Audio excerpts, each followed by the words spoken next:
আসসালামু আলাইকুম শিক্ষার্থী, তোমাদেরকে শিশির একাডেমিতে স্বাগতম। আজ আমরা সপ্তম শ্রেণীর বিজ্ঞান অনুশীলন বইয়ের ৫৯ পৃষ্ঠার কাজটি করব। সেখানে একটি ছক রয়েছে, ছক ২। সেই ছকটি ৩টি সংক্রামক রোগের লক্ষণ, প্রতিকার, প্রতিরোধ, কিভাবে ওইটা প্রতিরোধ করা যায় এই সম্পর্কিত। শিক্ষার্থীরা, তোমরা একটা বিষয় লক্ষ্য করেছো? সবাই সবসময় ওই ডায়রিয়া, আমাশয়, কলেরা এই জাতীয় রোগগুলোই লেখে। তবে এগুলো লিখে কি আর শিক্ষককে ইমপ্রেস করা যায়? না। চলো আজকে আমরা শিক্ষকের যাতে আমাদের কাজে স্যাটিসফাইড হয় সেজন্য নতুন কিছু করি।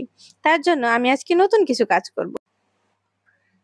ছক ২, দলের নাম হচ্ছে কুসুম। সংক্রামক রোগের নাম, কোন অণুজীব এ সংক্রমণের জন্য দায়ী?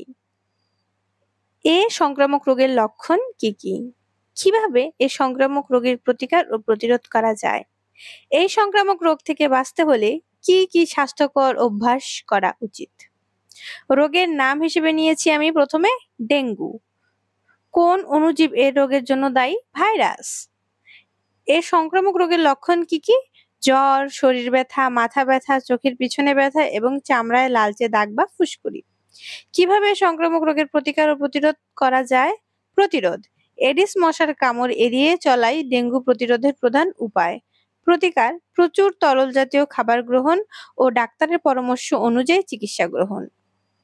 এ সংক্রামক রোগ থেকে বাঁচতে হলে কি স্বাস্থ্যকর অভ্যাস থাকা উচিত?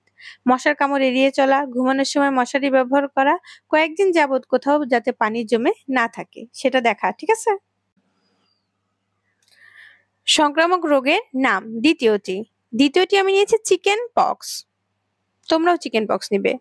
কোন অণুজীব এ সংক্রমণ রোগের জন্য দায়ী?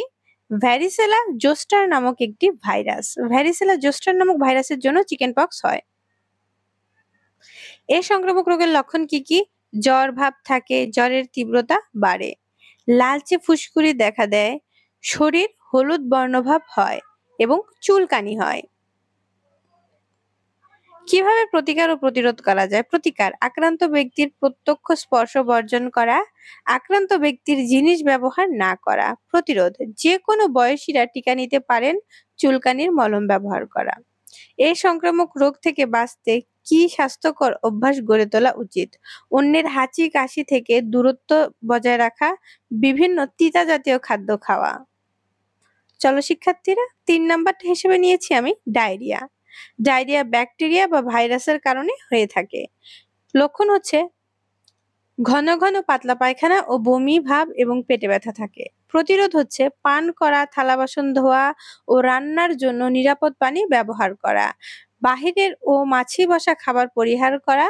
প্রতিকার হচ্ছে লবণ পানি, বিশেষ করে স্যালাইন পান করা এবং ডাক্তারের পরামর্শ ব্যবহার করা। খাওয়ার আগে হাত ধোয়া, বিশুদ্ধ পানি পান করা, স্বাস্থ্যসম্মত খাবার খাওয়াই হচ্ছে এইসব রোগ থেকে প্রতিকার পাওয়ার জন্য কি কি করা উচিত সেইখানে হবে। তো শিক্ষার্থীরা, এই যে দেখে নাও, আমি তোমাদের জন্য এইভাবে ছকটি পূরণ করেছি। আশা করি শিক্ষার্থীরা তোমরাও নতুন নতুন আইডিয়া দ্বারা তোমাদের কাজগুলো করবে, যাতে 3টি রোগের ক্ষেত্রেই তোমাদের মেধা, মনন আর সৃজনশীলতা ফুটে ওঠে। ধন্যবাদ শিক্ষার্থীরা।